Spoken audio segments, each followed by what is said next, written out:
नमस्कार सभी को। मैं सार्वभौमिक धर्म की शिक्षा देने आया हूं ताकि हम सभी दुखों से मुक्ति पा सकें। ये सार्वभौमिक धर्म की पहली कड़ी है जिसमें मैं चित्त के विषय में बात करना चाहता हूं। यह एक सीधी और स्पष्ट व्याख्या होगी जिससे हम अपने चित्त को समझ सकें और दुखों के मूल कारण से मुक्त हो सकें। हम सभी, चाहे किसी भी धर्म, देश, उम्र, लिंग या स्थिति के हों, बच्चे, बुजुर्ग, दिव्यांग, स्त्री या पुरुष, इस धर्मदेशना को सुन सकते हैं। ये धर्म सार्वभौमिक है और मुझे इसे प्रस्तुत करते समय विशेष सावधानी बरतनी होती है ताकि इसका झुकाव किसी एक पक्ष की ओर न हो। यह एक निष्पक्ष और गहन सत्य है जिसे हम में से अधिकांश ने ये हमारे चित्त का विषय है वह ज्ञान हले कभी न सुना होगा, जो सदैव हमारे भीतर था, परंतु हमने कभी उस पर ध्यान नहीं दिया क्योंकि न तो किसी ने हमें सिखाया और न ही किसी को इसका वास्तविक स्वरूप ज्ञात था। हमारा चित्त शुद्ध तत्व है, मूल तत्व है, स्वाभाविक तत्व है। इसे जीवन तत्व कहा जा सकता है, एक ऐसा अस्तित्व जो निराकार है, न आता है, न जाता है, न उत्पन्न होता है, न नष्ट होता है, न अंधकार में होता है, न प्रकाशमान। ये किसी भाषा से बंधा नहीं है, यह मात्र सत्य है। चित्त अत्यंत शुद्ध, स्वच्छ और शून्य है। वास्तव में इस प्राकृतिक तत्व को चित्त कहकर पुकारा नहीं जाता, परंतु हम इसे भाषा के माध्यम से समझाते हैं। यह भाषा जिसे हम बोल रहे हैं मात्र एक सांकेतिक भाषा है ना? इसे किसी भी देश की भाषा कहा जा सकता है, लेकिन अंततः ये चित्त की अभिव्यक्ति मात्र है। जो भाषा हम प्रयोग कर रहे हैं वह चित्त के गुणों में से एक है। स्वयं चित्त की कोई विशिष्ट अभिव्यक्ति नहीं होती, यह एक स्वच्छ, निर्विकार और शून्य तत्व है। पहले विषय में प्रवेश करने से पहले हम सभी के लिए एक सार्वभौमिक धर्म का सार है जिसे सुनने के बाद हम सब दुखों से मुक्त हो सकते हैं। मेरे धर्म उपदेश का केवल एक ही उद्देश्य है कि इस संसार के सभी लोग दुखों से मुक्त हों। सभी दुख हमारे ही चित्त से उत्पन्न होते हैं जो जानने और सीखने की इच्छा रखता है। हमारा चित्त स्वयं ही विभिन्न अवस्थाएं उत्पन्न करता है और फिर उन्हीं से आसक्त होकर भ्रमित हो जाता है। यही कारण है कि भाषा का जन्म होता है, कल्पनाएं उत्पन्न होती हैं, भावनाएं और अनुभूतियां प्रकट होती हैं। लेकिन ये सभी अवस्थाएं केवल चित्त की क्रियाएं हैं, स्वयं चित्त नहीं। फिर भी हमारा चित्त इन साधनों को वास्तविक मानकर उनमें आश्रय ले लेता है। मुद्दा यही है, जब चित्त या इसे हम कह लें ये शुद्ध तत्व है, लेकिन यह नहीं जानता कि यह शुद्ध तत्व है, ये स्वाभाविक तत्व है, परंतु इसे अपनी शुद्धता का बोध नहीं है, इसलिए इसे उपकरणों का निर्माण करना पड़ता है। यह उपकरण आवश्यक होते हैं ताकि वो अभिव्यक्ति कर सके, ध्वनि उत्पन्न कर सके, संचार कर सके। इस प्रकार यह विचारों का सहारा लेकर जो हमारे मन में उभरते हैं एक दूसरे को समझने और संवाद करने का प्रयास करता है। चलो एक तेंदुए की कल्पना करें। क्या तुम तेंदुए को देख सकते हो? वो पेड़ पर बैठा है। ये सब संचार के लिए है, समझने और मन में चित्र बनाने के लिए। शब्दों का उपयोग संचार के लिए किया जाता है और मन में उभरती छवियां भी संचार का एक रूप हैं। जब चीजें हमारे सोचने और समझने के अनुसार होती हैं, जब वे शब्दों के अनुसार प्रवाहित होती हैं, तो संतोष का भाव उत्पन्न होता है। लेकिन जब वे हमारी सोच के अनुरूप नहीं होती तो असंतोष जन्म लेता है। मान लो हम मन ही मन सोचते हैं, अपने भीतर कहते हैं, मैं अपने गांव में माँ से मिलने जाना चाहता हूँ। यह इच्छा मन में उठती है, माँ से मिलने की आकांक्षा प्रकट होती है, कल ही चलूं, माँ की बहुत याद आ रही है। और फिर जैसे ही यह विचार प्रकट होता है, परिवार कहता है, चलो कल ही चलते हैं, हम छुट्टी ले लेंगे। इससे हर्ष उत्पन्न होता है, मन संतुष्ट हो जाता है। ये सब जो शब्द बोले गए, जो छवियां मन में उभरी, जो भावनाएं उत्पन्न हुई, ये सब संतोष की ही अभिव्यक्ति है। ये सभी मन के ही अनुभव हैं। क्या आप इसे समझ पा रहे हैं? यही वो स्थान है जहां हम सदा निवास करते हैं। यह मात्र चित्त का एक उपकरण है, हमारा उपकरण है, क्योंकि हम स्वयं वो शुद्ध, निर्मल और शून्य चित्त हैं। यह एक जीवन तत्व है जिसका कोई आकार नहीं है, ये प्रकृति का तत्व है। हम एक अत्यंत शुद्ध प्राकृतिक तत्व हैं, लेकिन हम उपकरणों पर आश्रित हो गए हैं। हम मानते हैं कि जो हम कह रहे हैं वह वास्तव में सच है। हम उस आवाज पर विश्वास करते हैं, हम उस कल्पना पर भरोसा करते हैं, हम उन भावनाओं को वास्तविक मानते हैं जो प्रकट हो रही हैं। हमें वास्तव में खुशी हो रही है और हम मानते हैं कि यह खुशी सच्ची है। हमें माँ के पास जाने का अवसर मिलेगा और हमें विश्वास है कि सब कुछ वास्तव में अस्तित्व में है। जैसे ही हम घर लौटकर माँ से मिलने की इच्छा रखते हैं, हमारे मन में उसकी एक छवि उभरती है। लेकिन जब प्रेमी कहता है मत जाओ, अभी काम बहुत है, जब समय मिलेगा तब देखेंगे, तो उसी क्षण हमारे भीतर असंतोष और नकारात्मक भावना पैदा हो जाती है। देखा, जब भी हम सोचते हैं, कल्पना करते हैं, मन ही मन बात करते हैं या जोर से बोलते हैं, यह वही आवाज है जिस पर हम निर्भर रहते हैं। जब हम इस आवाज, इस कल्पना पर मोहित हो जाते हैं, तो तुरंत संतोष और असंतोष उत्पन्न हो जाता है। ये सब मन की प्रकृति है। जब हमारे भीतर असंतोष उत्पन्न होता है तो हम क्रोधित हो जाते हैं। यह एक नकारात्मक भाव है, एक क्रोध की स्थिति। हम अपने प्रियजनों पर क्रोधित होते हैं, हर चीज पर क्रोधित होते हैं। फिर हम झुंझलाकर रात का भोजन नहीं करते, खाना नहीं बनाते, कुछ भी नहीं करते, बस कमरे में बंद हो जाते हैं, जैसे कि पूरी तरह से चिढ़ गए हों। कौन दुखी है? सवाल यह है कि इस क्षण में दुखी कौन है? हम ही न? तो फिर हम इस पीड़ा से क्यों बंधे रहते हैं? असंतोष या संतोष का कोई वास्तविक अस्तित्व है क्या? क्या हम इस भावना को छू सकते हैं? जो आवाज हम बोलते हैं या मन में सुनते हैं, क्या उसे छू सकते हैं? नहीं न, यह आवाज पकड़ी नहीं जा सकती। जो छवि हम मन में लाते हैं, क्या वह वास्तविक रूप से पकड़ी जा सकती है? नहीं न, तो फिर संतोष और असंतोष, क्रोध और शांति भी पकड़ने योग्य नहीं है, सही है न? फिर हम इन भावनाओं में क्यों डूब जाते हैं? क्योंकि हम मानते हैं कि इनमें कोई वास्तविक अस्तित्व है न? लेकिन अगर इनका कोई वास्तविक अस्तित्व नहीं है, तो हम उनसे क्यों चिपके रहते हैं? कौन इसे समझ सकता है? ये सब चित्त की ही अवस्था है, लेकिन हम स्वयं चित्त हैं, एक शुद्ध, निर्मल, शून्य तत्व। ये किसी भी चीज से बंधा नहीं है।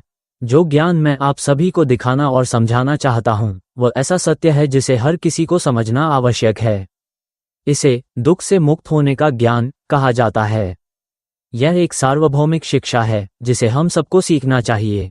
मैं और मेरी टीम इस सार्वभौमिक धर्म को विभिन्न भाषाओं में अनुवाद करेंगे और इसे सोशल मीडिया के माध्यम से पूरे विश्व में फैलाएंगे, ताकि हर देश के लोग इसे सुन सकें। हमारा एकमात्र उद्देश्य यही है, सबको दुख से मुक्त करना, विशेष रूप से वे लोग जो विभिन्न देशों और धर्मों से आते हैं। ये किसी विशेष धर्म, जाति या समुदाय से संबंधित नहीं है। ये केवल हमारे सभी के चित्त से जुड़ा विषय है। हम सभी के पास एक मन है, और यह मन किसी भावना से जुड़ जाता है, जिससे हम दुख में डूब जाते हैं। जब सुख आता है तो वह भी हम उसी भावना में डूब जाते हैं, और जब दुख आता है तो हम उसी में घुलकर दुखी हो जाते हैं। हम यहाँ बात कर रहे हैं, और फिर भी हम इस आवाज में बहकर चले जाते हैं। क्या हमने कभी ध्यान दिया है कि हम जन्म से अब तक कितनी उम्र तक आ चुके हैं? क्या हमें इस जन्म में सच में क्या चाहिए? कुछ लोगों के मन में ये सवाल है कि हम जन्म लेने के बाद सच में क्या चाहते हैं। हम बहुत सी चीजें करने की कोशिश कर चुके हैं, लेकिन फिर भी यह लगता है कि हमें सच में चाहिए क्या? हमारा मन एक खाली और शुद्ध तत्व है, जो अनंत ब्रह्मांड की शुद्ध शून्यता के समान है। यदि हम पूरे ब्रह्मांड के सूर्य को मिटा दें, काले छिद्रों को और सभी सितारों को नष्ट कर दें, तो अंधकार और प्रकाश को भी समाप्त कर दें, तब सिर्फ वही शुद्ध शून्यता बची रहेगी। क्या हम ध्यान से नहीं देख रहे हैं कि यह शुद्ध शून्यता एक मूल तत्व है, जो सब चीजों से पहले था? जब सितारे उत्पन्न नहीं हुए थे, तब ये शुद्ध शून्यता पहले से मौजूद थी। यही मूल तत्व है, यही स्वाभाविक तत्व है जो हर चीज से पहले था। और हम भी इस मूल तत्व के ही अंश हैं। हम केवल शुद्ध और खाली तत्व हैं, जो जीवन से भरे हुए हैं, और अनंत ब्रह्मांड के शुद्ध खाली तत्वों के साथ एक ही हैं। यदि हम अपने शरीर को मिटा दें, मान लीजिए कि शरीर को हटा दिया गया है, तो केवल मन शेष रहेगा, जो शुद्ध खाली तत्व है। फिर भी कुछ लक्षण होंगे जो मन के ऊपर कोटित होंगे। ये लक्षण मन को आच्छादित करेंगे और उसकी लहरों की तरह कार्य करेंगे। यदि हम इन लक्षणों को भी हटा दें, यह अवस्था क्या है? यह अवस्था जो हमारी चेतना में है, वह विचार या आवाज है जो हम सुन रहे हैं। यह आवाज जो हम इस समय सुन रहे हैं, वह विचार ही है। इसमें कोई अर्थ है? क्या ये सही नहीं है? यह विचार है जो मन में आकार लेता है। इसमें चित्र, ध्वनियां और भावनाएं शामिल होती हैं, चाहे वे संतोषजनक हो या असंतोषजनक, या फिर कोई सामान्य भावनाएं हो। सभी ये अवस्था हैं। अगला तत्व है जो इसे जानने का है, वह अवस्था जिसमें हम ध्वनि को समझते हैं। जब हम ध्वनि को महसूस कर रहे होते हैं, तो वह अपनी प्रकृति से ही समझी जाती है, बिना किसी विशेष प्रयास के। क्या हम देख सकते हैं कि यह अपनी पहचान जानता है, बिना किसी विशेष प्रयास के? यह हमेशा अपनी पहचान जानता रहता है। क्या आप इसे समझ पा रहे हैं? यदि हम देखें कि आवाज अच्छी है, कल्पनाएं अच्छी हैं, हमारी भावनाएं अच्छी हैं, हमारी जागरूकता भी अच्छी है, यहाँ तक कि हमारी यादें और समझ भी अच्छी हैं, तो ये सभी केवल मन की स्थिति हैं। क्या आप इसे समझ सकते हैं? जब हम मन की इस स्थिति को, शरीर को हटा देते हैं, तो केवल मन की स्थिति बचती है, और जब हम मन की स्थिति को हटा देते हैं, तो केवल मन ही बचता है, जो कि एक खाली, शुद्ध तत्व है, जो हर चीज में समाहित हो जाता है। हम यही शुद्ध तत्व हैं। ये तत्व साफ और खाली है, इसमें कुछ भी नहीं है, ये कुछ नहीं है। हम यही शुद्ध तत्व हैं। हमारा मन एक अंडे के यानी अंडे के अंदर का पीला भाग के समान है। ये पीला भाग ही मन है। ये पीला भाग सफेद भाग को उत्पन्न करता है ताकि इसे सुरक्षा मिल सके। यही मन की स्थिति है। अगर पीला भाग मन है तो सफेद भाग उसकी स्थिति है। क्या आप समझ रहे हैं? यह एक सुरक्षा करने वाली स्थिति है। यह एक प्रक्रिया को उत्पन्न करती है जो मन को समझने में मदद करती है। इसे एक उपकरण कहा जा सकता है।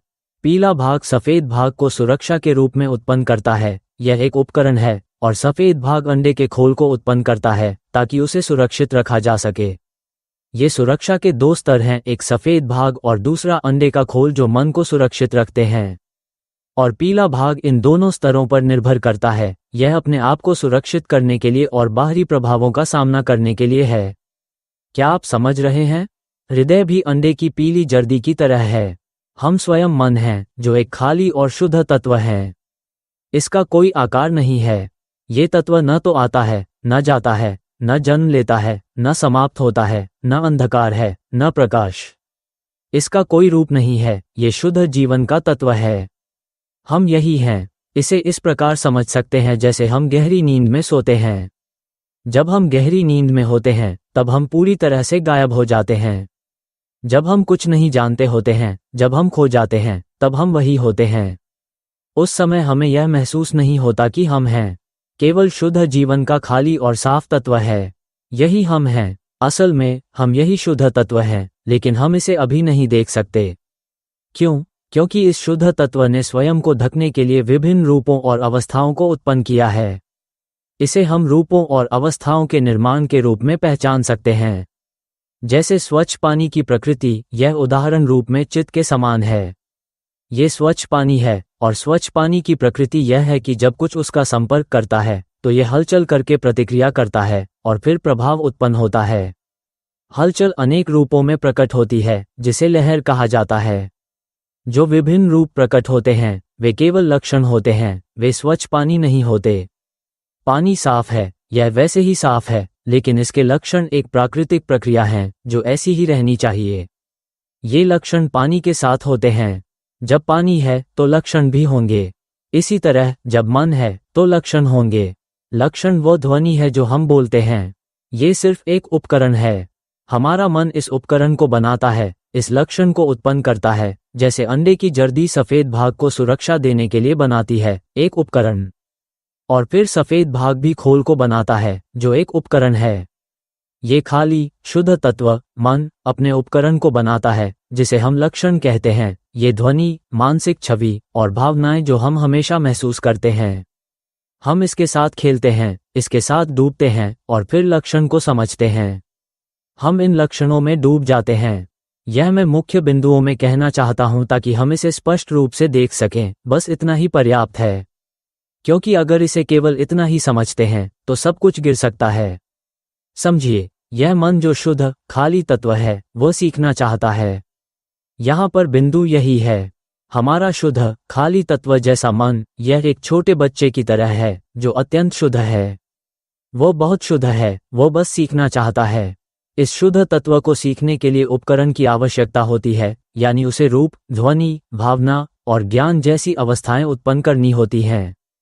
ये चार अवस्थाएं ही प्रक्रिया के रूप में अस्तित्व में आती हैं, और हम इन्हें इस प्रकार बनाते हैं ताकि हम उन्हें चीजों के अर्थ और मूल्य देने में प्रयोग कर सकें।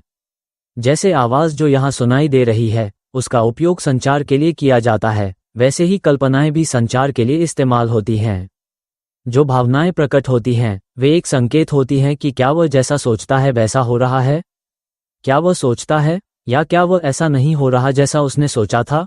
फिर वो अपने रूप में भावनाओं के रूप में प्रकट होती हैं। और जो आवाज हम सुनते हैं वो उसकी अपनी जागरूकता का परिणाम होती है। बिंदु ये है कि हम ये भूल जाते हैं कि हम मन हैं, शुद्ध और पारदर्शी तत्व हैं, जैसे एक नन्हा बच्चा। हम इस शुद्ध तत्व के रूप में हैं, लेकिन हम इन लक्षणों में उलझ जाते हैं। यदि कोई इसे समझ सके तो कुछ विशेष अनुभव हो सकते हैं, जैसे आंसू अचानक बह निकलना। यह उस जागरण की अवस्था को प्रकट करेगा। हमारी चेतना जागृत हो जाएगी और यह अज्ञान से बाहर निकलकर इस लक्षणों से मुक्त हो जाएगी। अब यह मन, जो हमारे अस्तित्व का मूल तत्व है, वो मूल तत्व है। हमारा मन मूल तत्व है। यह एक अमर तत्व भी कहा जा सकता है। ये सच में अमर है। ये तत्व, यह मन कभी किसी चीज से जुड़ा नहीं था, कभी किसी से प्रभावित नहीं हुआ। इसमें केवल तरंगों की लहरें होती हैं, जो विविध रूपों में दिखाई देती हैं, लेकिन ये लहरें मन नहीं हैं और ये मन को कुछ नहीं कर सकती। जैसे हम मछली पकड़ने के लिए एक यंत्र बनाते हैं, वह यंत्र सिर्फ एक उपकरण है जिसे हमने बनाया है।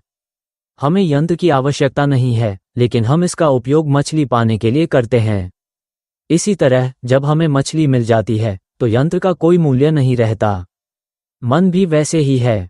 मन शुद्ध तत्व है, जैसे एक बच्चा जो बहुत मासूम और निष्कलंक होता है। वो केवल सीखना चाहता है और इसलिए उसने ज्ञान प्राप्त करने के लिए उपकरण बनाए हैं।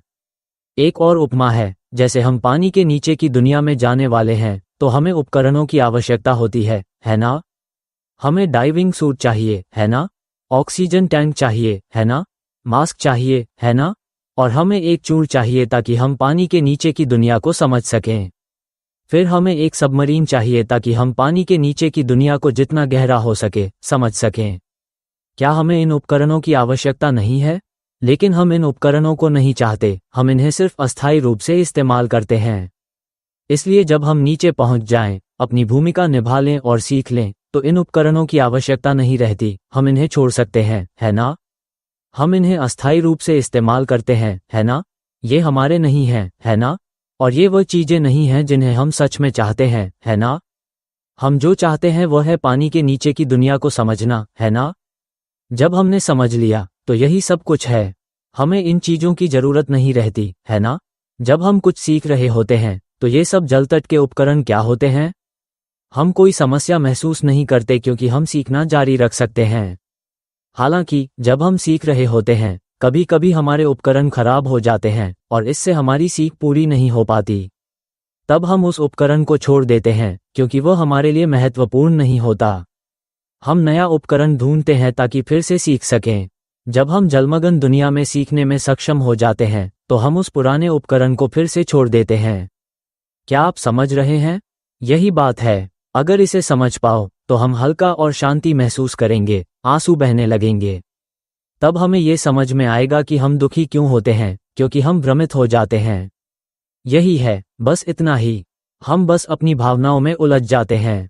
हम अपने मन के भीतर की स्थिति को समझने के लिए आते हैं और हमें भीतर की ओर देखना होता है।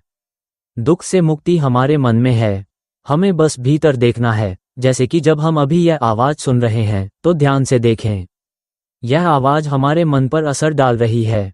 अब देखिए, हमारा मन इस आवाज को महसूस कर रहा है। आप अपनी आंखें बंद करके देखिए। आंखें बंद करें और अपनी जागरूकता को अपनी छाती के बीच में केंद्रित करें। ध्यान से देखिए, मेरी आवाज आपकी छाती के बीच में गूंज रही है। देखिए, यह उदाहरण इस प्रकार है। इस समय हमारा मन इस ध्वनि को अनुभव कर रहा है। हमें इसे सुनने के लिए कोई विशेष प्रयास करने की आवश्यकता नहीं है, नहीं इसे समझने की आवश्यकता है। यह अपनी स्वाभाविक प्रकृति से जानता है। हम शायद घर साफ कर रहे होंगे, हम कुछ भी कर सकते हैं, जो भी हम कर रहे हों, ये हमेशा अपने तरीके से जानता है। हम यदि इस ध्वनि पर ध्यान दें तो इसे अनुभव कर रहे होंगे। हम चलने पर भी यह जानता है, हम चलते हुए भी इसे महसूस कर रहे हैं। यदि हम ध्यान से देखें तो हम उलटने का प्रयास करें, यह इसे जानता है। हम यदि बाथरूम जाएं तो भी यह जानता है। हम किसी भी मुद्रा में हों, यह इस ध्वनि को अनुभव कर रहा है। ये चेतन अवस्था हमेशा बनी रहती है। हमें इसे जानने के लिए कोई विशेष प्रयास करने की आवश्यकता नहीं है, यह अपनी स्वाभाविक प्रकृति से जानता है। यहीं पर हमें यह महसूस करना चाहिए कि यह स्वयं ही जानता है और यह जानना भी उसकी अपनी स्वाभाविक अवस्था है। अब हम कहाँ हैं? इसे मन से पूछें। यदि हम इस तरह से खुद से सवाल करें, ध्यान से अंदर की ओर देखें, हम कोशिश करें अंदर देखना। जो आवाज हमारे मन में बोल रही है उसे देखना। मन में ये सोचें, भूख लगी है, खाना चाहिए, यात्रा करना है, फिल्म देखनी है, बिना आवाज निकाले बस मन में सोचें। देखें, क्या हमारे मन में कोई मुंह है? मन में मुंह नहीं है, फिर भी यह कैसे बोल सकता है? ध्यान से देखें, खाना चाहिए, यात्रा करना है, फिल्म देखनी है, मन में कुछ भी बोल सकते हैं। अंदर एक आवाज है जो हमारे हृदय क्षेत्र में सुनाई देती है, लेकिन वहां कोई मुंह नहीं है। फिर यह आवाज कहाँ से आती है? यही तो है हमारे चित्त की प्रकृति। हम भूल जाते हैं कि हम केवल चित्त हैं जो खाली और शुद्ध है। मानसिक तत्व एक शुद्ध और खाली तत्व है जो आभास और उपकरणों का उपयोग करता है, जैसे कि हमारी सोच और समझ को संप्रेषित करने के लिए आवाज का सहारा। हम जो चित्रों को याद करते हैं, जैसे हम अपनी पसंदीदा खाद्य पदार्थों के बारे में सोचते हैं, क्या आप वह चित्र देख सकते हैं? वही है, यही कारण है कि हमारे मन में चित्र उत्पन्न होते हैं, खासकर हृदय क्षेत्र में। इसे देखिए, क्यों हमारे मन में आवाज गूंज रही है और क्यों चित्र दिखाई दे रहे हैं? क्या हमारे मन में चलचित्र प्रक्षिप्त हो रहा है? क्यों वो चित्र उत्पन्न कर सकता है? यही चित्त का स्वभाव है। हमारे पास विचार करने, बोलने, मन में सोचने, कल्पना करने, याद रखने और भावनाओं का अनुभव करने की शक्तिशाली उपकरण हैं। जब हम सोचते हैं और हमारे विचार और कल्पनाएं हमारे अनुसार होती हैं, तो संतोष की भावना उत्पन्न होती है। लेकिन यदि यह वैसा नहीं होता जैसा हमने सोचा या जैसा हमने कल्पना की, तो असंतोष की भावना उत्पन्न होती है। हमें अपनी भावनाओं को देखना चाहिए, चाहे वे संतोष की हों, असंतोष की हों या निरपेक्ष भावनाएं हों। इन भावनाओं का स्रोत कहाँ से आता है? हमारा मन रूप नहीं रखता। अगर हम ध्यान से देखें तो मन का कोई रूप नहीं है, कोई अस्तित्व नहीं है, इसे छुआ नहीं जा सकता। जो आवाज हमारे मन में बजती है उसे हम छू नहीं सकते, है ना? जो चित्र हमारे मन में बनते हैं उन्हें भी हम छू नहीं सकते, है ना? जो संतोष या असंतोष या सामान्य भावनाएं हमारे मन में आती हैं उन्हें भी हम छू नहीं सकते, है ना? लेकिन ये सब लक्षण दिखाई देते हैं। क्या इन लक्षणों का कोई मालिक है? सवाल यही है, इन लक्षणों का कोई मालिक है? इसका कोई मालिक नहीं है, है ना? जो आवाज हमारे मन में बोलती है वह बोलने के बाद चली जाती है ना? क्या हम देख सकते हैं कि मन में जो आवाज बोलती है वह खुद बोलकर चली जाती है? वह कहाँ चली जाती है? जो चित्र हम मन में सोचते हैं, देखिए, वह भी गायब हो जाता है। वह कहाँ जाता है? क्या हम यहाँ खाली, शुद्ध शून्यता को देख सकते हैं? आवाजें भी मन की शुद्ध शून्यता से उत्पन्न होती हैं। हमारा मन शुद्ध, खाली, शून्य तत्व है। ये तत्व किसी विशेष रूप में नहीं है, ये खाली है। यही है मन। इस तत्व का कोई मालिक नहीं है। यह मूल तत्व है, जीवन का तत्व। अगर हम गहराई से समझें तो हम इसकी शुद्धता को देख सकते हैं। नई शुरुआत करते हैं जब हम अपने मन में शब्दों को कहते हैं, मुझे खाना चाहिए, मुझे यात्रा करनी है, मुझे फिल्म देखनी है, और फिर उस भोजन, उस यात्रा स्थान और उस फिल्म की कल्पना करते हैं, तो क्या हम देखते हैं कि आवाज और चित्र प्रकट होते हैं और फिर गायब हो जाते हैं? क्या आप देख सकते हैं कि यह प्रकट हुआ और फिर गायब हो गया? ये हमारे मन की खाली, निर्मल अवस्था से उत्पन्न हुआ है। ये घटना मन की खाली, निर्मल तत्व से उत्पन्न होती है। क्या ये समझ में आ रहा है? कौन समझ सकता है ये? हम कहाँ हैं? मन को उत्तर देने दें। भावनाएं भी एक अवस्था है और फिर वे गायब हो जाती हैं। अगर हम इन अवस्थाओं को पकड़ने में मूर्खता नहीं दिखाते, अगर हम इन ध्वनियों को पकड़ने में मूर्ख नहीं होते, तो ये ध्वनियां खुद उत्पन्न होती हैं और फिर खुद गायब हो जाती हैं। अगर कोई हमें बुरा भला कहे तो इसे देखो। अगर कोई हमें बुरा भला कहे या कोई हमारी प्रशंसा करे, तो ये केवल एक ध्वनि है जो उत्पन्न होती है और फिर गायब हो जाती है। ये बस कुछ है। हम यदि ध्यान से देखें, यदि हम मेरे आवाज पर ध्यान केंद्रित करें, तो हम देखेंगे कि यह आवाज बस कुछ समय के लिए होती है और फिर गायब हो जाती है। यह एक शब्द है, फिर गायब हो जाता है। ये कुछ है, फिर गायब हो जाता है। ये हमारे मन में आता है और फिर चला जाता है। हमारा मन इस आवाज को जानता है। क्या आपने देखा? हमारा मन इस आवाज को जानता है, अपनी स्वाभाविकता से। हमें इसे जानने के लिए किसी विशेष ध्यान की आवश्यकता नहीं है, नहीं हमें इसे पकड़ने की जरूरत है। इसका कोई मालिक नहीं है, ये ज्ञान अपने आप आता है। क्या आप देख सकते हैं? हम कहाँ हैं? सवाल यह है कि हम कहाँ हैं? मन से उत्तर दें, जब तक कि वह आवाज न उठे जो मन से बाहर आकर कहे, हम नहीं हैं, या जो कुछ भी हो, जिससे यह अर्थ निकलता हो कि हम नहीं हैं। जब मन खुद से बोलता है बिना किसी विशेष प्रयास के और अचानक कह देता है अब हम नहीं हैं, तो आंसू बहने लगते हैं और मन पूरी तरह से शांति से भर जाता है। यदि कोई अनुभव हो जो हल्का, साफ और खाली सा महसूस होता हो और आंसू बहते चले जाते हैं, ऐसा लगता है कि यह शुद्ध तत्व जो हमारे मन का है किसी स्थिति से बाहर निकल रहा है। इसे इस तरह से समझा सकते हैं कि हम सभी दुखी क्यों हैं, जानते हो? क्योंकि हम ध्वनि पर निर्भर हैं। ये ध्वनि सिर्फ एक स्थिति है, ये हमारा नहीं है, ये केवल कुछ है, एक उपकरण है जिसका इस्तेमाल हमारा मन अस्थायी रूप से करते हैं। हमारे अस्तित्व की प्रकृति ही हमारा वास्तविक स्वरूप है। हम जैसे निर्दोष नन्हे बच्चे हैं जो पूर्ण रूप से शुद्ध और निस्संदेह हैं, खाली और निर्मल। हम यही तत्व हैं, ये तत्व का स्रोत। हम इसका मूल तत्व हैं। इसे तत्व का आरंभ भी कहा जा सकता है। ये तत्व सर्वप्रथम था क्योंकि यह तत्व पहले था जब कुछ भी नहीं था। जैसे शून्य की निर्विकार स्थिति जो सार्वभौमिक रूप से व्याप्त थी। उस समय ये केवल शून्यता थी, यही पूरे ब्रह्मांड का आभास था। तब ब्रह्मांड की कोई अवधारणा नहीं थी, केवल शुद्ध शून्यता थी जो सब कुछ में समाहित थी। फिर एक महाप्रस्फोट हुआ, जैसा कि वैज्ञानिक दृष्टिकोण से माना जाता है। बिग बैंग हुआ, एक बिंदु से विस्फोट हुआ जिससे ऊर्जा का उत्सर्जन हुआ और इसके बाद धूल के कण बने। ये रूप और वस्तु के रूप में प्रकट हुआ और यह प्रक्रिया फैलने की अवस्था में थी। वो स्थिति छोटे छोटे पदार्थों का निर्माण करती है, जैसे परमाणु। प्रत्येक धूल के कण में छोटे पदार्थों के कण होते हैं जिनमें एक तत्व की असल सत्ता होती है ना? और इसके चारों ओर ऊर्जा का घूर्णन भी होता है। क्या ये सही नहीं है? जैसे इलेक्ट्रॉन, प्रोटॉन और न्यूट्रॉन जो उस तत्व के चारों ओर घूमते हैं, सही है ना? और ये तत्व आपस में आकर्षित करते हैं। प्रत्येक धूल के कण में अपनी खुद की आकर्षण शक्ति होती है और ये आपस में प्रभावित होते हैं जिससे एकजुट होकर एक घूर्णन का कारण बनता है। वे एकत्रित होकर दबाव में आते हैं और अंततः गर्मी उत्पन्न करने वाले तारे के रूप में परिवर्तित होते हैं, जैसे सूरज या अन्य तारे। प्रारंभ में ये गर्मी उत्पन्न होती है और फिर धीरे धीरे ठंडा होने लगता है, लेकिन कुछ वस्तुएं सूरज की तरह गर्म रहती हैं। ये सब पदार्थों की उत्पत्ति की प्रारंभिक अवस्था है। जब बिग बैंग हुआ और धूल के कण उत्पन्न हुए, तारे बने और जीवन का आरंभ हुआ, इस समय जीवन जो उत्पन्न हुआ वह मन है जो एक खाली और शुद्ध तत्व है जो इन सब चीजों के होने से पहले अस्तित्व में था और बिग बैंग के प्रभाव से प्रभावित हुआ। जब यह मन जो एक शुद्ध और निर्दोष बच्चा जैसा था बिग बैंग के प्रभाव से प्रभावित हुआ तो ये बदलकर एक स्थिति बन गई। यह एक लक्षण उत्पन्न करने लगा, जैसे अंडे का योल्क। फिर उसने सफेदी बनाई और इसके चारों ओर एक खोल भी बना लिया। सार्वभौमिक तत्व, हमारी मूल प्रकृति या मन या जीवन का तत्व, यह एक शुद्ध और खाली तत्व है जो सभी खालीपन के साथ एकत्व में है।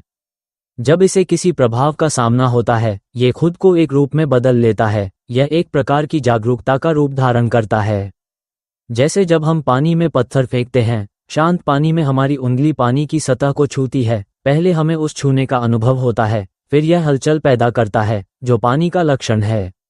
ये पानी नहीं है, बल्कि यह पानी का लक्षण है। इसी तरह हमारा मन जो एक शुद्ध और खाली तत्व है, जब किसी बिना रूप वाले प्रभाव का सामना करता है तो उसमें एक नया अनुभव उत्पन्न होता है। ये रोशन हो जाता है, धूल के कणों की तरह, फिर एक रूप ग्रहण करता है और हम इसे समझने लगते हैं। जैसे एक बिग बैंग होता है या कोई तत्व उत्पन्न होता है, यह अपने आप को एक रूप में बदल लेता है और मन उस रूप को अपने भीतर बबल की तरह घेर लेता है और यह सब शुद्ध रूप से अनुभव में बदल जाता है। मस्तिष्क जो शुद्ध और शून्य तत्व है, जैसे एक मासूम बच्चा जिसे केवल सीखने की इच्छा होती है लेकिन वह सीख नहीं सकता क्योंकि वह शुद्ध है। इस शुद्धता में उसे एक आवरण बनाना पड़ता है ताकि वह बाहरी प्रभावों को सहन कर सके। जैसे ही यह प्रभाव आता है, यह उसे समझने का काम करता है। जो आवाजें हम सुनते हैं वही उसके अवबोधन का रूप हैं। जब ये प्रभाव आता है तो इसके परिणामस्वरूप एक लहरनुमा प्रतिक्रिया उत्पन्न होती है। यह आंतरिक आवाज, विचार और भावना के रूप में प्रकट होती है। यह मस्तिष्क के स्वभाव को दर्शाता है। यह आवरण मस्तिष्क को घेरने के लिए होता है ताकि इसे बाहरी दुनिया से जुड़ने और उसे समझने का अवसर मिले। जब शुद्ध तत्व पर बाहरी प्रभाव पड़ता है तो ये प्रतिक्रिया करता है और उसे समझने के लिए उसे रूपांकित करता है। जब ये रूपांकित करता है तो वो उस वस्तु से जुड़ने की इच्छा उत्पन्न करता है। इस प्रकार जीवन का विकास होता है, एक कोशिका से कई कोशिकाएं उत्पन्न होती हैं, जो अंततः एक जीवित शरीर के रूप में विकसित होता है। क्या ये समझ में आ रहा है? अगर हम अपने शरीर से मन या जीवन तत्व को हटा दें, तो ये शरीर गिर जाएगा। गिरने के बाद ये सड़ जाएगा। शरीर में मस्तिष्क और हृदय हो सकता है, लेकिन बिना मन के कुछ भी सोच नहीं सकता। हृदय धड़कता नहीं है, क्योंकि जीवन उस मन की वजह से है जो इसमें निवास करता है। मन जीवन की आत्मा की तरह है, जैसे बैटरी। एक रोबोट में प्रोग्राम और माइक्रो प्रोसेसर होते हैं, और उसकी विद्युत प्रणाली पूरी तरह से काम करती है। वह कितना भी सक्षम हो, कितना भी उत्कृष्ट हो, लेकिन यदि उसमें बैटरी नहीं है, यदि बिजली नहीं पहुंचती, तो वह कुछ भी नहीं कर सकता। वह केवल एक बेकार लोहे का टुकड़ा होगा, जिसका कोई मूल्य या उपयोग नहीं है, सिर्फ सजावट के लिए। लेकिन जैसे ही बैटरी और विद्युत प्रणाली को जोड़ा गया, पिंग की आवाज हुई और माइक्रोप्रोसेसर प्रोग्राम प्रणाली ने काम करना शुरू कर दिया। फिर इसने आंखें खोलीं और हिलने डुलने लगा। ये रोबोट अब एक जीवित रोबोट कहलाने लगा। हम इसे जीवित मानते हैं क्योंकि यह अनुभव कर सकता है, काम कर सकता है। हम इसे जीवित रोबोट का मूल्य देते हैं, है ना?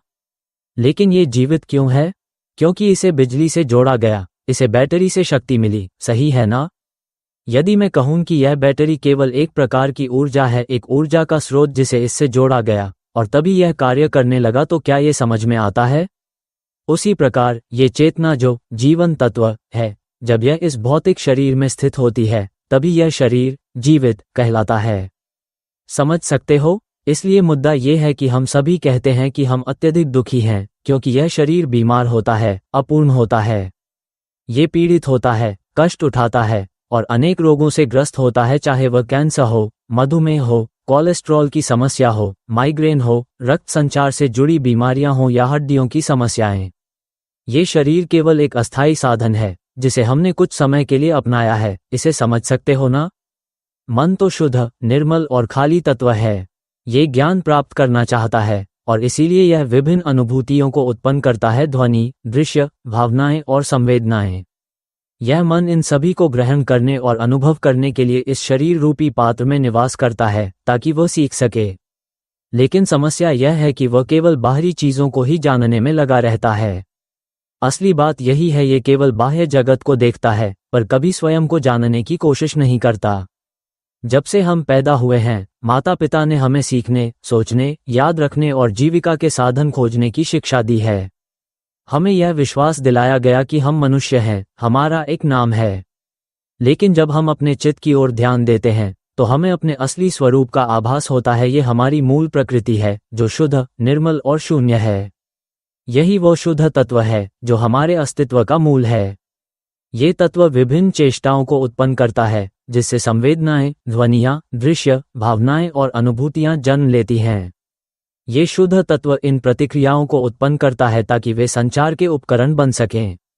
फिर हम ध्वनि के माध्यम से ये कहने लगते हैं कि यह हमारा बायां हाथ है, ये दायां हाथ है, ये बायां पैर है, ये दायां पैर है।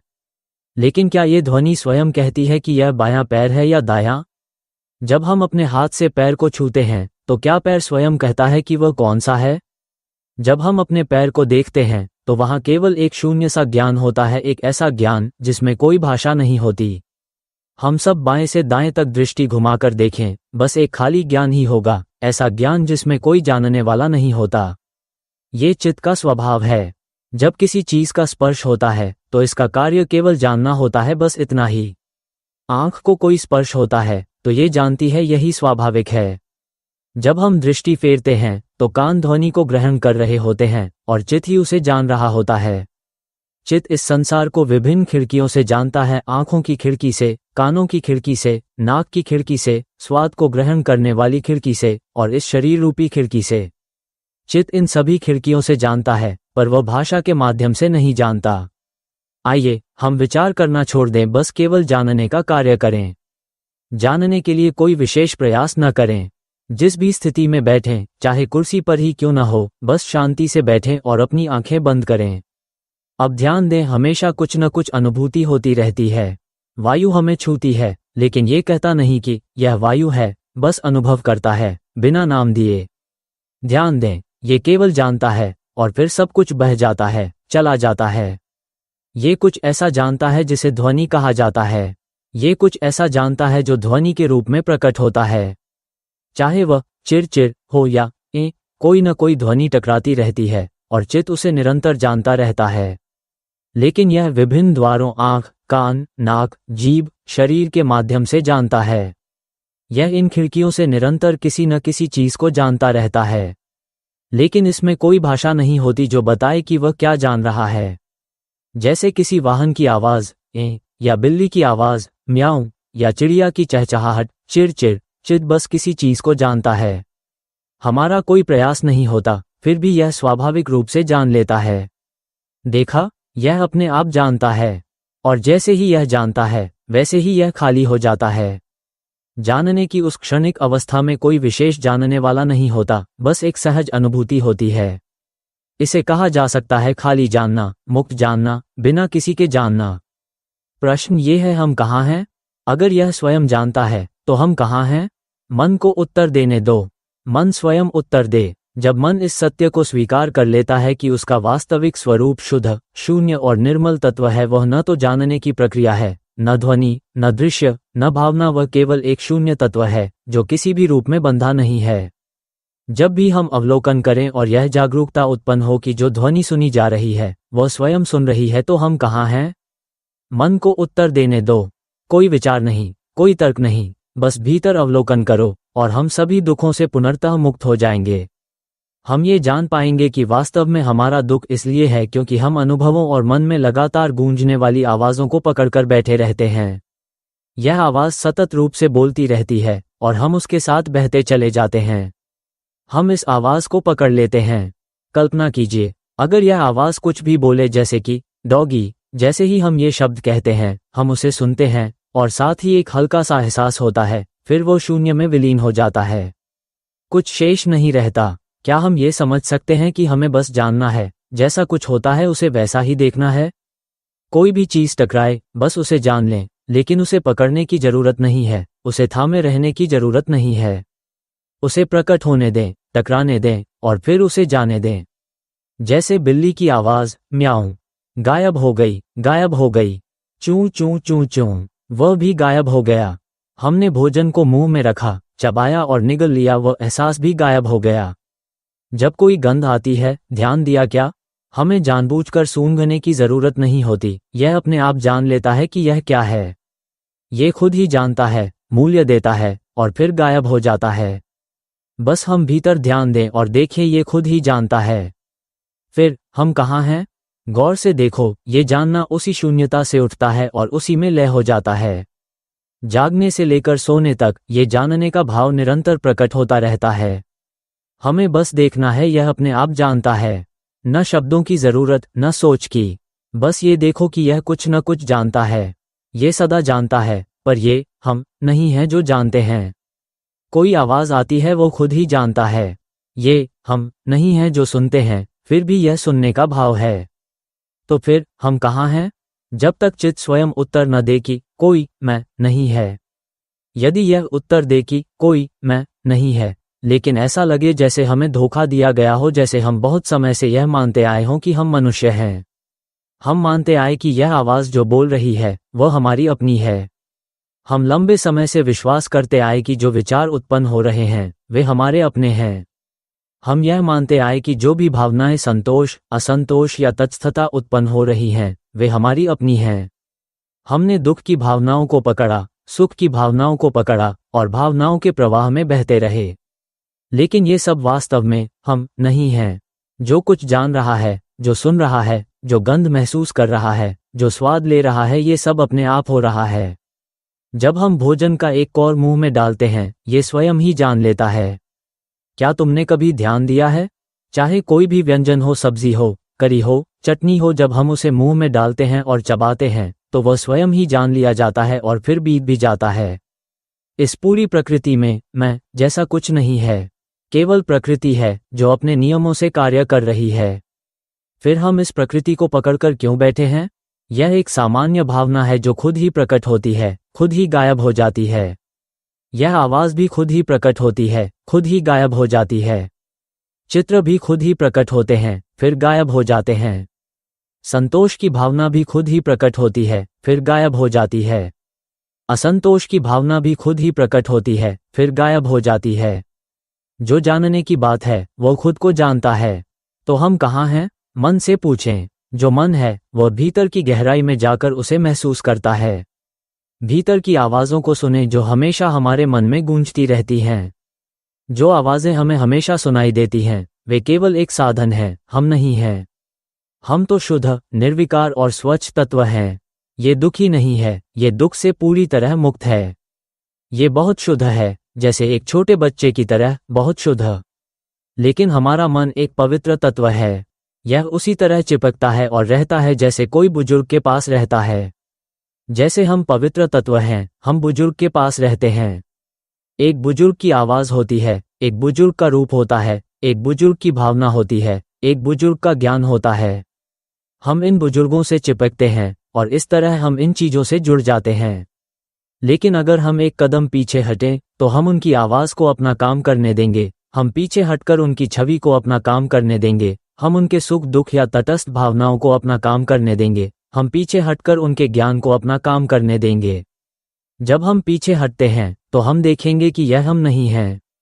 फिर हम कहाँ हैं? एक पल आएगा जो बहुत स्वाभाविक होगा और तब यह अपने आप जवाब देगा कि हम नहीं हैं। ये पल तब आएगा जब मन स्वयं जवाब देगा और स्वीकार करेगा। यह एक मानसिक शिक्षा है ताकि मन सत्य को देख सके कि स्वयं मन शुद्ध तत्व है और यह आवाज़, कल्पनाएं, भावनाएं और जो भी अनुभव होते हैं वे मन नहीं हैं बल्कि केवल प्रतिक्रियाएं हैं। जब मन इस सत्य को देखता है तो वह भेद करता है, जैसे हम अलग हो जाते हैं।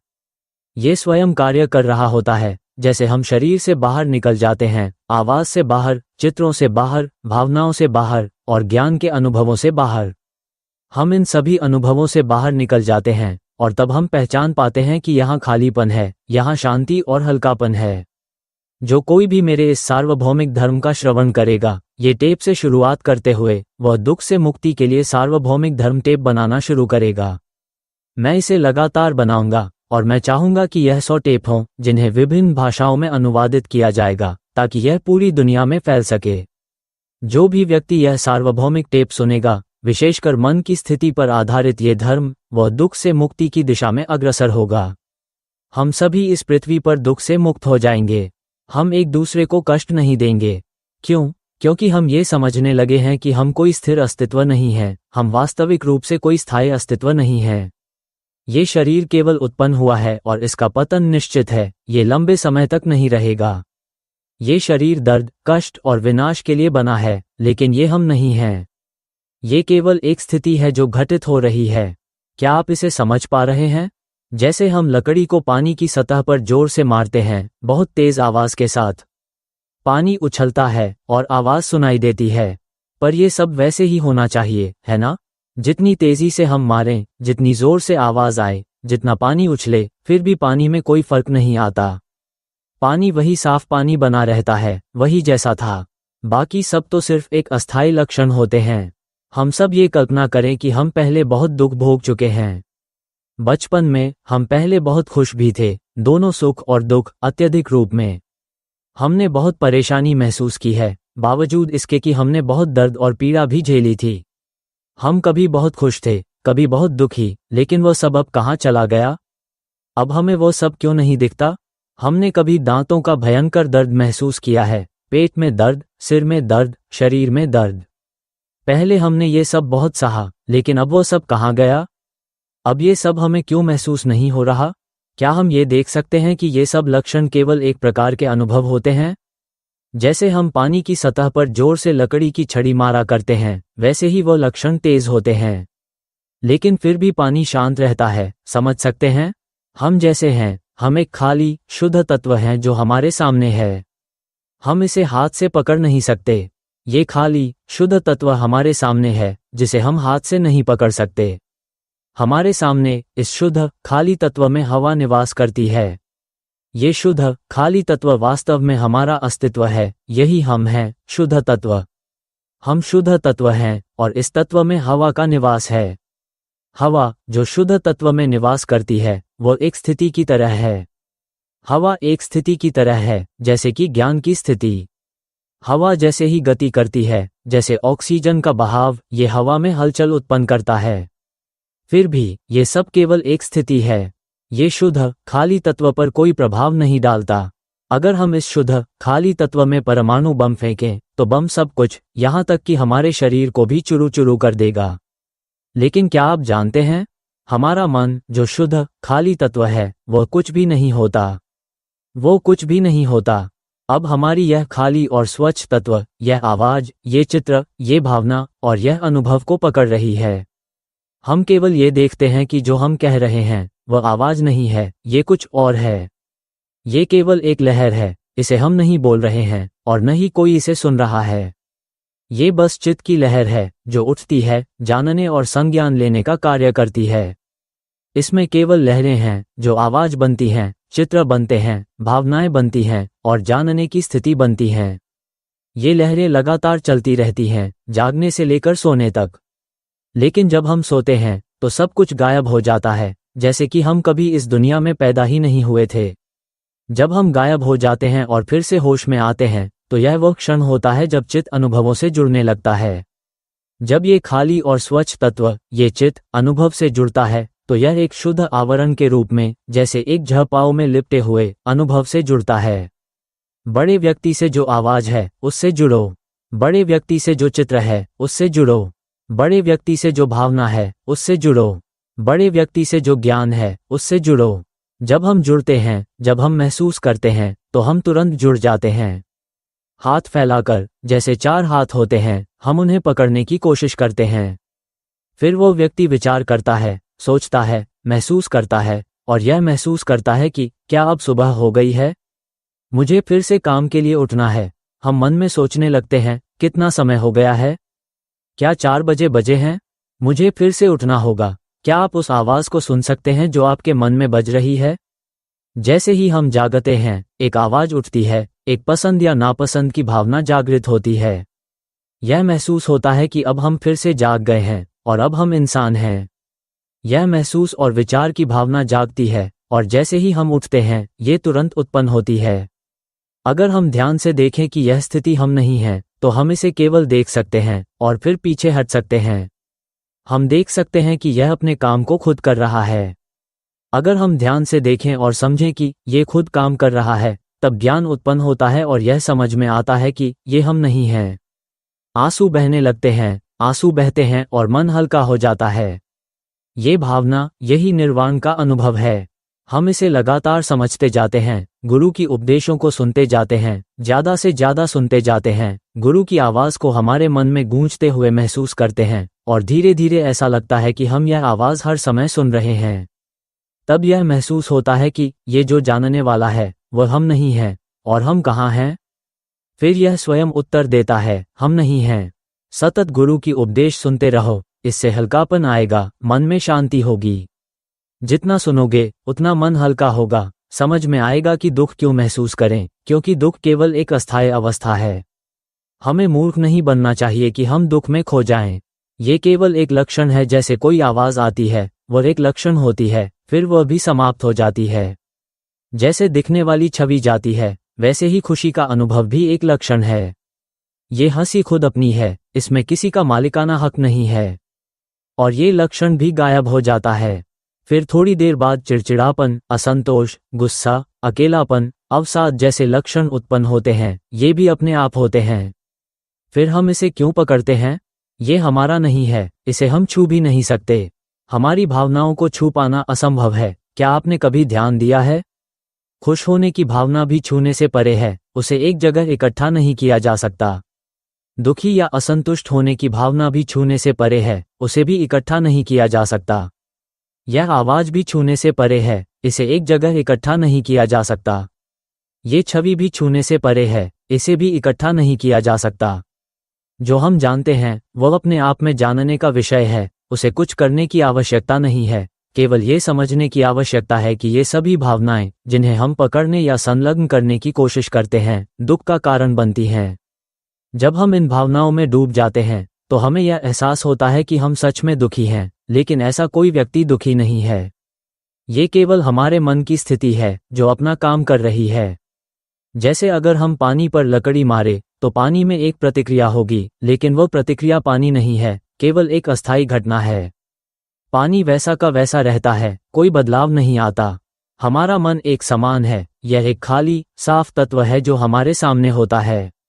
अगर कोई अत्यधिक खुश व्यक्ति हमारे पास से गुजरता है, तो क्या हमें लगता है कि यह खाली, साफ तत्व उसे खुशी दे रहा है? नहीं, यह नहीं देता। और जब कोई दुखी व्यक्ति हमारे पास से गुजरता है, तो क्या ये खाली, साफ तत्व उसे दुखी करता है? नहीं, यह नहीं करता। यदि हम गर्मी को इस खाली, साफ तत्व में डालते हैं, तो यह उस गर्मी से प्रभावित नहीं होता। गर्मी केवल इस खाली, साफ तत्व में अस्थायी रूप से रहती है। यदि हम ठंडक डालते हैं, तो ये भी उसे महसूस नहीं करता, क्योंकि यह न ठंड से संबंधित है, न गर्मी से। क्या हम इसे समझ सकते हैं? ये खाली, साफ तत्व हर चीज का आधार समान है, जो इसमें निवास करता है। अंधकार भी इसमें निवास कर सकता है, और प्रकाश भी। लेकिन ये खाली, साफ तत्व न अंधकार है, न प्रकाश। यह एक मध्य तत्व है, जो सभी तत्वों को उसमें निवास करने की अनुमति देता है। हम इस शुद्ध तत्व हैं, जो इस सार्वभौमिक धर्म को समझता है, जो दुख से मुक्ति के लिए है। वह समझता है कि जो हमें दिखाया जा रहा है, वह हमें ये बताने के लिए है कि हम इस दुनिया में कभी जन्मे नहीं हैं। केवल घटनाएं हैं, घटनाएं जो आवाज कहलाती हैं, घटनाएं जो दृश्य हैं, घटनाएं जो संवेदनाओं के रूप में अनुभव होती हैं, घटनाएं जो ज्ञानी हैं, और घटनाएं जो भावनाएं हैं। केवल घटनाएं हैं, लेकिन ये हम नहीं हैं।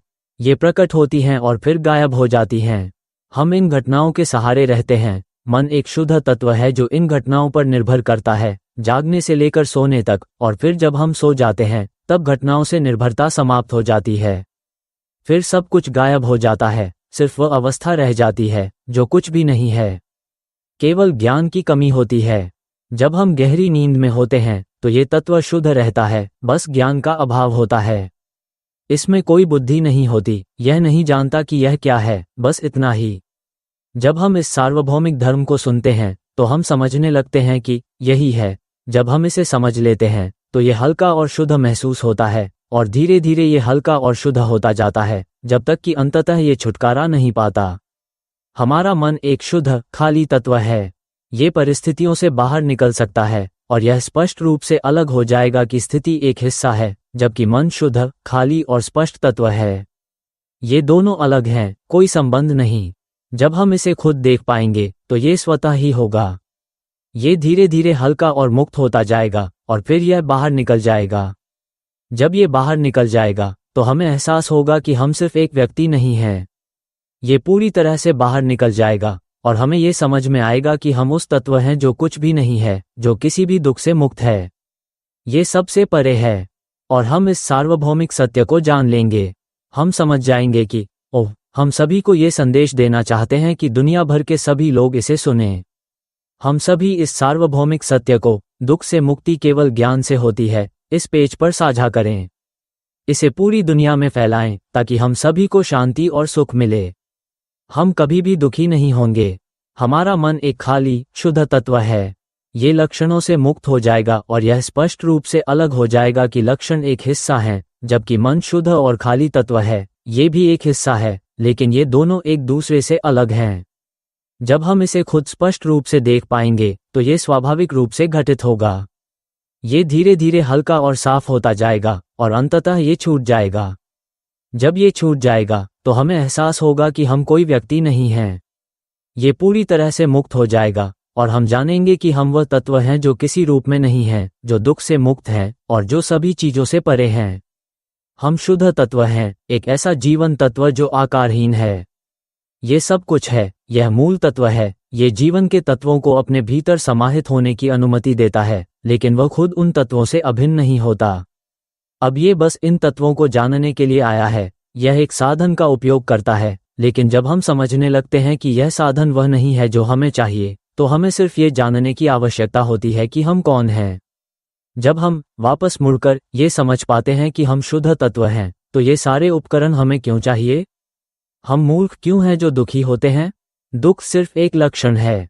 हम मूर्ख हैं जब हम सुख को पकड़ते हैं, दुख को पकड़ते हैं, इस ध्वनि को पकड़ते हैं, इस मानसिक छवि को पकड़ते हैं, इस ज्ञात लक्षण को पकड़ते हैं, जबकि ये सब सिर्फ लक्षण हैं, ये हम नहीं हैं। जब हम इसे मन से समझते हैं और मन इसे स्वीकार करता है, तो हमें जब मन इसे पूरी तरह से स्वीकार कर लेता है, हम खुद ही जान पाएंगे कि दुख से मुक्ति का वास्तविक अनुभव क्या है, एकदम पूर्ण रूप से। ये संदेश अपने समय के अनुसार समाप्त होता है। हम सभी को इस सार्वभौमिक सत्य को समझने की शांति मिले और हम तुरंत और पूरी तरह से दुख से मुक्ति पाएं। तस्मिन् शुद्धि हो। साधु साधु साधु।